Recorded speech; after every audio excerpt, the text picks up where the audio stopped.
today because he's dead today. You know, so he can't defend himself, so I'm defending him. Go ahead and read. Neither against the law of the Jews. He said, neither against the law of the Jews, that's Old Testament law. What else? Neither against the temple. Neither against the temple. I ain't done nothing wrong against the temple. Go ahead and read. Nor yet against Caesar. Even Roman law. Have I done what? Have I offended anything at all? What? What did Paul say? So he ain't offended anything? I ain't offended anything at all. I have not broken the law of the Jews. I have not defiled the temple. And I have not broken Roman law. But one focusing on the law of the Jews. How could Paul say that if he was teaching people? Because to teach against the law is also breaking it.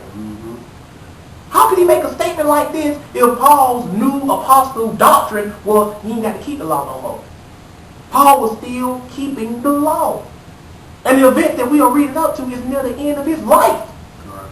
It's near the end of his life, people. Paul, when you get Acts 28, it takes the last 2 years Paul spent of his life preaching from this place where he was kept prisoner. And that's it. And we in Acts chapter 25. This is near the end of his life. Paul said, I never broke the law. And like I said, I'm going to show y'all what Paul said. What I teach is how I live. So if Paul kept Hebrew law, Old Testament law, that means he must have taught that. Because he said, what I teach is how I live. He even told people to imitate him. Do what you see me doing. So I haven't offended nothing at all. Keep reading.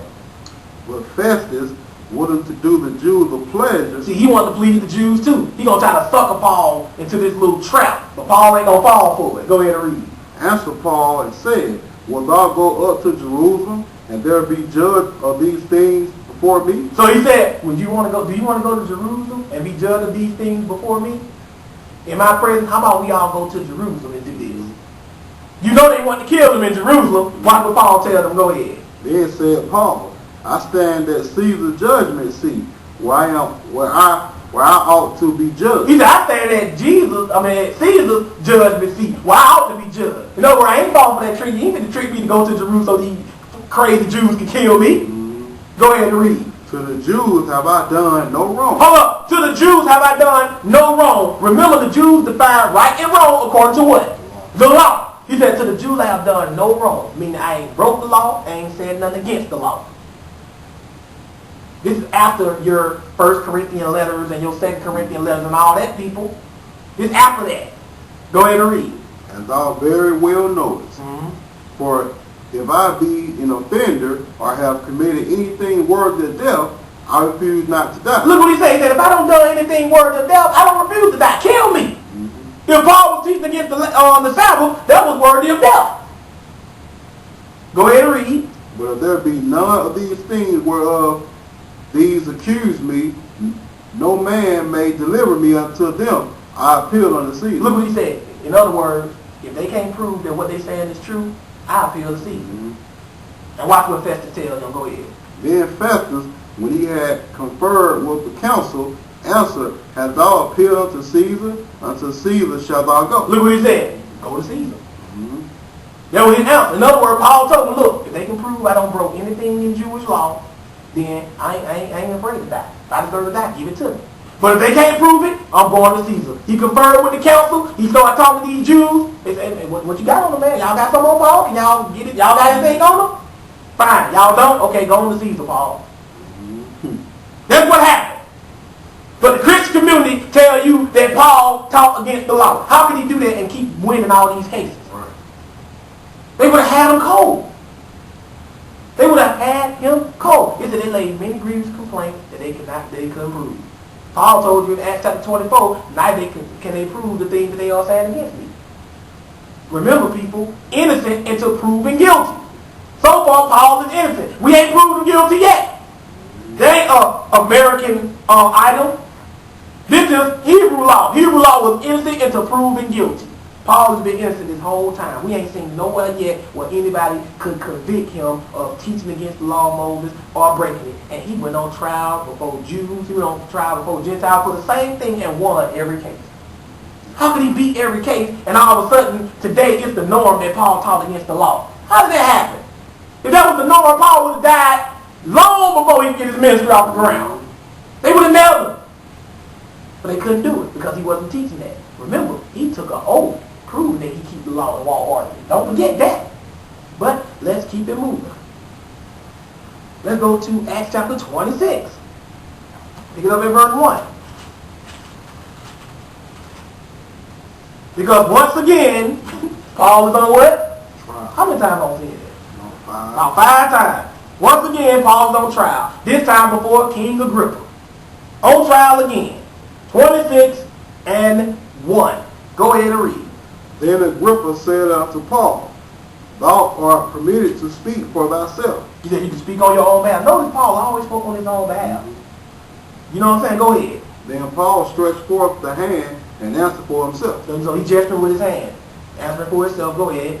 I think myself happy, King Agrippa, because I shall answer for myself this day before thee, touching all the things whereof I am accused of the Jews. He said, I'm happy to speak on my own behalf. Because I'm going to defend all the things that I'm going to defend myself of all the things these Jews accuse me of. What they accuse Paul of? Breaking the law, not keeping the law, or going against what? The temple. Right? So Paul, I'm happy to do this. Right? And not only is he happy to do this, he has to do this specifically for King Agrippa for this reason that you're going to read right here. Go ahead. Especially because I know thee to be expert in all customs and questions which are among the Jews. So Paul said, I know that you are expert in all customs and controversies concerning the Jews. Paul is telling King Agrippa, I know that you are expert in the Old Testament law. I know you know. So if I don't do something wrong, you being an expert, you'll know it. I can't pull nothing over on you. All these other Gentile kings that don't really probably know Old Testament law, I can probably wiggle away from them, but you are an expert in Old Testament law. So I know I can't pull nothing over on you even if I wanted to. Go ahead and read. Wherefore I beseech thee to hear me patiently. My manner of life from my youth. He said, my way of life from my youth, since I was a child, was what? Which was at the first among my own nation at Jerusalem, know all the Jews. He said, all the Jews know my manner of life. I ain't trying to hide what I was doing. Everybody know how I live. Go ahead and read. Which knew me from the beginning, if they would testify that after the most straightest sect of our religion, I have lived a Pharisee. As the strictest sect of our religion, I live as a Pharisee. He said, that's the strictest sect. I lived as a Pharisee. So did he stop when he converted over to Christ? No, because we seen he was put on trial again for if he kept the law of Moses, he was found innocent. So that means he was still living like this when he stood before Agrippa. Go ahead and read. And now I stand and am judged for the hope of the promise made of God unto our fathers. Look what he said. Now I stand and am judged for the hope of the promise made of God unto our fathers. That hope is Jesus Christ. He's telling Agrippa, I keep the law. I've been keeping the law from my youth. But the reason I'm here on trial today is because of the hope of God that he made in the promise to our fathers. This is why I'm on trial today. Go ahead and read. Unto which promise our 12 tribes, instantly serving God day and night, hope to come. For which hope's sake, King Agrippa, I am accused of the Jews. He said, for this hope's sake, I am accused of the Jews. King Agrippa, I'm not on trial because I don't broke any Jewish law. My own people know my way of life from my youth. I was part of the strictest sect of law keepers. That's not why I'm here today, man. Don't let them fool you. I'm here today because I'm preaching Jesus and the resurrection. That's the same thing he told the Pharisees and the Sadducees, didn't he? From the hope of the resurrection from the dead, am I called into question? But they always try to say he was teaching against the law. What has modern day Christianity done? They have sided with the enemy, and they saying that's what Paul did. If that was what Paul was doing, then Paul is a bold-faced liar, people, because Paul keeps saying he ain't doing that. Right? The Christians keep saying, yes, he is. Paul saying, no, I'm not. Christians saying, yes, he is. Paul saying, no, I'm not. Who you going to believe? Them or Paul? Paul is defending himself. Notice Paul always is defending himself because he wants people to know for sure, this is me talking. This man ain't talking for me. This is me talking, and I'm telling y'all, I keep the law. I keep getting in trouble because I'm preaching Jesus and the resurrection. That's why the Sadducees and the Pharisees snatch me up. That's why they grab me up out the temple. That's why I'm standing before you right now. Go ahead and read verse 8. Why should it be thought a thing incredible with you that God should raise the dead? Now you notice what he's talking about. He said, why should it be thought anything incredible that God should raise the dead? This is why I'm here. The hope and promise is that God was going to send Jesus Christ, he was going to die and resurrect. The Jews didn't want to hear that. So what did they do? They falsely accused Paul, saying this man teaches against the law of Moses. Paul said, no, I don't. You can't prove I'm doing this. I keep the law of Moses. Y'all don't examine me. The strictest two sects in my religion concerning the law don't examine me. Found innocent. Felix examined me. Found innocent. Festus examined me. Found innocent. Now Agrippa is examining him. Found innocent. And what was the accusation? That you teaching against the law. How is it that he keeps being found innocent of these charges and Christians telling you that's what Paul did? Because what Satan have done is covertly trick you into siding with the enemy. And you don't even realize it. Y'all don't even realize what's going on. You have been tricked. You are not preaching Paul. You are preaching against Paul. You don't even understand. Ain't that what's going on? That's what we plainly reading. This ain't deep. This is real simple. Any child can figure this out. The man ain't doing nothing against the law. It's right there. Right? But let me show you something. Skip down to verse 28 and watch what Agrippa tells Paul. Go ahead and read. Then Agrippa said unto Paul, almost thou persuaded me to be a Christian. Agrippa told Paul, man, you so articulate, man, and so enthusiastic, you know what I'm saying, about what you believe, you almost persuaded me to be a Christian. Watch what Paul tells him. Go ahead. Now Paul said, I would to God that not only thou, but also all that hear me this day were both almost and altogether such as I am, except these bones. Did you hear what Paul said? He said, I wish to God that not only you, but also all that are listening to me today were almost and completely such as I am, except for these chains. Paul is saying, I wish the whole world who's listening to me right now, and you, King Agrippa, was doing exactly what I do. What was Paul doing? Keeping the law and preaching Jesus Christ. And he said, I wish everybody was just like me. How could Paul make a statement like that and then turn around and go tell the Galatians and the Romans he ain't got to keep the law no more? Somebody lying. But then again, we got the warning from Peter in the beginning. They twist Paul's right. They distort them and make them say something quite different than what he meant. Quite different. I love that one in the New Living Translation. Say they make it quite different. Paul said, I wish everybody was like me. How was Paul living? Keeping the law. Strictly. And preaching Jesus and the resurrection. That's all he was doing. And every time he got put on trial, they tried to send a smoke screen and falsely accuse him of teaching against the law when they really had him on trial because they didn't like what he was saying about Jesus and the resurrection. And that's what Paul keeps telling people. He told the Pharisees and the Sadducees the same thing. For the hope of the resurrection of the dead, am I called into question? He just told Agrippa, I'm on trial because I preached the hope and the promise that God said he was going to send to us, which is the resurrection from the dead. That's why in verse 8 he said, why should it be thought a thing incredible with you that God should raise from the dead? That God should raise the dead. Because that's what he was being convicted of, right? But, going over to chapter 28. We are taking you from the beginning of Paul's conversion to near the end of his life. And so far, nobody has been able to prove that Paul taught against the law, broke the law, taught others to break the law. Nobody's been able to prove that. How can a man go to trial for 5 or 6 times for the same case and keep winning? He must be innocent. Come on, man. Even in America, they won't let you go to trial twice for the same case. This man done went like 5 or 6 times for the same thing and be found innocent every single time, but yet Christians are saying that that's what he do. The man got put on trial 5 or 6 times for what the Christians are claiming that Paul did, and he was found innocent every time. Every time. That is crazy that a Christian can jump up there and say, Paul did that. Y'all are bearing false witness against him. Y'all are the Antichrist. Y'all are the enemies of Paul. And if you are the enemies of Paul, you are the enemies of Jesus. And I got news for you. If you are the enemies of Jesus, you are the enemies of absolute Bible truth. You are enemies too. Nobody will be able to come in this room and say that Paul taught against the law unless they're going to sit here and prove it out all the way.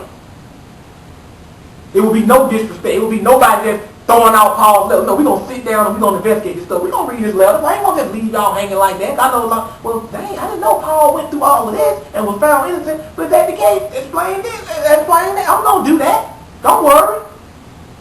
But Acts 28 and verse 16. Paul is in jail again. Right? And now he don't call some of his own countrymen, fellow Hebrew Israelites. He's trying to appeal to them so he can get up out of jail. Right? Acts 28, 16. Go ahead and read.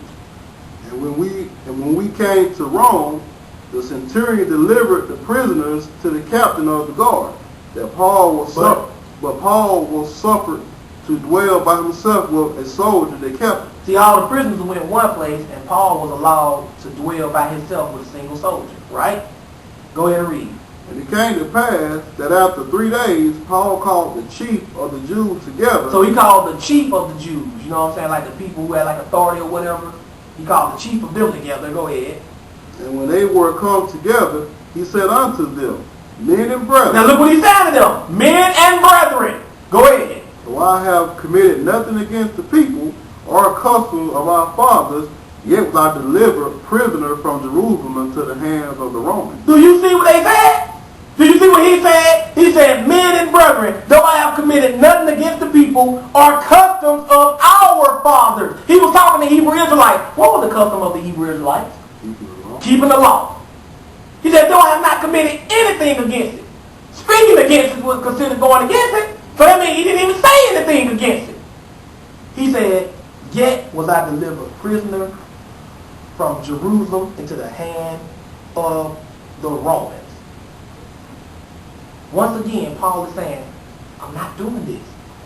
What they accuse me of, I'm not doing this. I'm not teaching against the law of Moses. I never told nobody to forsake the law of Moses. I never said that. I never told anybody they ain't got to keep the law of Moses anymore. I never said that. And I have gone to trial 5 or 6 times for this. And now I'm in jail. And I'm telling y'all, after I got put in jail for something I didn't do, I still didn't do it. That's what he's saying. But you know what modern day Christianity keeps telling you every time you go up in a church and you ask about the law? Yes, you did, Paul.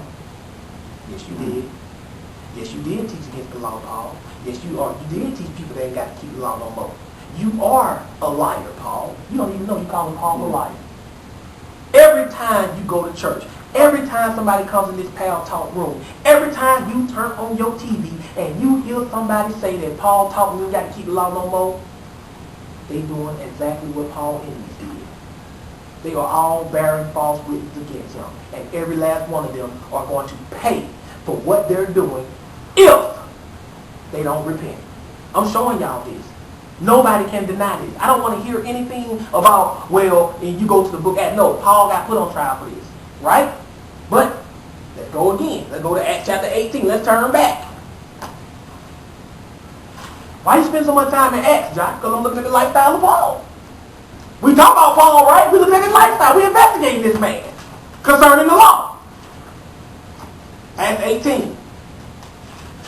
Every time Paul tried to preach Jesus and the resurrection, y'all know the answer. What do they always accuse him of whenever he preached Jesus and the resurrection, big baby? Breaking the law. Or what? Speaking against the temple. That's all. So you already know. You done read it so many times that you already know that if you read anything about Paul preaching Jesus, you already know what somebody can accuse him of. Because I don't show you so many times, you can predict it now. Now watch this. Acts 18 and 12. Go ahead and read. And when Gallio was the deputy of Achaia, the Jews made insurrection with one accord against Paul and brought him to the judgment seat. It said they brought him to the judgment seat. Right? They brought him to the judgment seat. If you read earlier, Paul was staying with this guy named Crispus, and he was teaching him about Jesus Christ. And in that city, he was teaching about Jesus Christ. That's what Paul was doing. Right? And then they brought him before the judgment seat again. So Paul's on trial again for the 7th time. Again, y'all. 7 times the man done went to trial for what Christians that he's doing. And he got found innocent. Let's see if he's going to get found innocent this time. Go ahead and read. Saying this fellow persuaded men to worship God contrary to the law. There they go again. There go the Jews again. This man is persuading people to worship God contrary to the law. Ain't that what Christians teach? Don't Christians teach that Paul tell us to worship God contrary to Old Testament law? Well, no, Paul ain't going contrary to Old Testament law. If Old Testament law say I got to keep the Sabbath, and you tell me Paul said that I don't, then he is teaching contrary to Old Testament law. You can't have it both ways. Don't try to be all philosophical with it and say, well, he ain't going against it per se. The Bible says you got to keep the Sabbath on the 7th day, every week, forever. Y'all say that Paul say ain't got to do that no more. That's contrary to the law. So you are doing that. Don't try to play semantics. That's exactly what you're doing. Just because you're happy about it doesn't make it any different. Go ahead and read. And when Paul was now about to open his mouth. He said he was about to open his mouth. What y'all think he was going to do? If he didn't get a chance to open his mouth. What did he always did when he was accused of breaking the law? He defended himself and proved that he didn't. But he didn't get a chance to do it here. Why? Because watch what happened. Gallio said unto the Jews, if it were a matter of wrong or wicked lewdness, O ye Jews, reason would that I should bear with you. He said, if it was a matter of wrong or wicked lewdness, O ye Jews, reason would that I should bear with you. In other words, I would deal with this matter. If it's a matter of wrong, wickedness, or lewdness that this man is doing, I would go through this with you. I would deal with this. But watch what he tell them. But if it be a question of words and names, and of your law, look ye to it. For I will be no judge of such matters. He said, but if it be a question of words and names and of your law, look ye to it. For I will be no judge of such matters. In other words, I don't want to get involved in y'all trying to accuse this man of breaking y'all laws. Right? But it's going to be a penalty because, remember, he said, look ye to it. So why didn't they look to it? Go ahead and read. And he dragged them from the judgment seat. So he kicked all of them out of them. So I don't want to hear about this nonsense about y'all arguing about whether this man breaking y'all law or not. Now if it got something to do with wicked and lewdness as far as in general, then I would hear this out. But as far as y'all law concerned, I don't want to hear this. And y'all lying anyway. And then how you know that he knew they were lying? Go ahead and read. Then all the Greeks took Sosthenes, the chief ruler of the synagogue, and beat him before the judgment seat, and Gallio cared for none of those things. Why did they beat the ruler of the synagogue? Because it was the ruler of the synagogue that probably stirred these people to bring Paul and that man present to waste his time in the first place. But remember, he said if it's a judgment or issue with y'all law, see ye to it. So why did they see ye to it? Because they couldn't prove Paul did anything. But that man just said he persuaded people to worship contrary to the law. And because they wasted that man's time, he took the ruler of the synagogue in that area and he beat him. The Greeks took him and beat him. And they said Gallio didn't care. Once again, Paul put on trial. Once again, brought before the judge seat. This time, because this time actually happened before the other times we read. This guy was like, man, I can't believe y'all even wasting my time with this. Man, get up out of here. Matter of fact, beat the ruler of the synagogue for wasting my time with this nonsense. Y'all gonna bring this man here for this? If the man guilty, judge him according to y'all law and don't involve me in this. Right. But because he knew how these Jews were, he knew they couldn't convict them according to his law, and they were trying to get Paul on the technicality according to Roman law. That man said, man, I don't play these type of games, man. Get this man up out of here. If you don't done something according to y'all law, then judge him according to y'all law. So why did they just judge Paul according to their law? Because the law of the Jews say plainly, you can't convict the man until you prove he guilty. They didn't have anything on Paul, so they tried to use the Romans to get him like they tried to use the Romans to get Jesus. But that man, this particular guy, he wanted to move for that. And because he wanted to move for that, a ruler of the synagogue got beat down. You know why he got the ruler? Because of one, he either stirred these guys up with this nonsense, or two, he need to keep his people in better check. Either way, it's your fault. But let's move on. I wanted to show y'all that. Now let's go to Acts chapter 6. Because like I told y'all at the beginning, Paul is not the only person they use he's teaching against the law, lie on, or the temple. Right. All of the apostles kept keeping the law of Moses. A true Christian is somebody who preaches Jesus and the resurrection and still observes the law of Moses. That's a true Christian. Not this foolishness stuff you see circulating around today in these so-called churches. That ain't true Christianity. They lying on Paul, lying on Jesus, but they lie on Paul more than anybody. Because Paul is the easy target. Acts chapter 6, we're going to read about Stephen. Pick it up in verse 8. Go ahead. Stephen, full of faith and power, did great wonders and miracles among the people. Then there arose certain of the synagogue. Certain of the synagogue. You know what they're talking about, certain of the synagogue, is these Jews again. Go ahead and read. Which is called the synagogue of the Libertines and Cyrenes and Alexandrians and of the Caesarea and of Asia, disputing with Stephen. So they arguing with Stephen, right? They want to debate with the man. Watch what happened. And they were not able to resist the wisdom and the spirit by which he spake. So they couldn't refute him. They tried to argue with him, but he had too much wisdom. You know what I'm saying? They want to come in, they want to start arguing with the man, but can't handle the man. So now they can't handle him, so they can get real underhanded. Watch what they do. Then they suborned men. So they suborned men. That means they came to men secretly and persuaded them to do what? We say, we have heard him speak blasphemous words against Moses and against God. So they got men to lie. And say, we have heard this man speak blasphemous words against Moses, which is the law, and against God. And that's the same thing they did to Paul. This was a strategy, people, in the early times of the church. Their strategy was, whenever somebody jumped up preaching Jesus Christ, who is a Jew, let's lie and say he's teaching against the law of Moses. That was their strategy. And you know what? Christianity has adopted that strategy. They think they're doing God's service. But watch what happened. Go ahead and read. And they stirred the people and the elders and the scribes and came upon him and caught him and brought him to the council. So they brought him to the council like they did Paul, right? At this time, Paul was still persecuting Christians. This is before his conversion. But go ahead and read. And set up false witnesses. Hold up. They set up what? False witnesses. So that means they what? They lying, right? Now let's see what the false witnesses are saying. Go ahead. Which said, this man ceaseth not to speak blasphemous words against this holy place and the law. What's the holy place? The temple. Yep, so there you go, that temple again. The holy place and the law. That's their strategy. Every time somebody try to preach Jesus and resurrection among the Jews, if he's a Hebrew, they get him and they lie on him and they say he's teaching against the law and he's teaching against the temple. Same thing they did to Paul. That's their strategy. And Christianity has adopted it and they telling you they teach you the words of God. No, y'all not. Y'all the enemy. You Christians who teach that Paul did away with the law, y'all the enemy. Y'all are the anti-Christians. Y'all ain't really Christians. Man, Josh, that's a big statement because 98% of Christians all teach this. Exactly. Scary when you think about it, ain't it? Well, go ahead and read. Let's see what else they accuse him of. They say he spoke against the law. What else he said?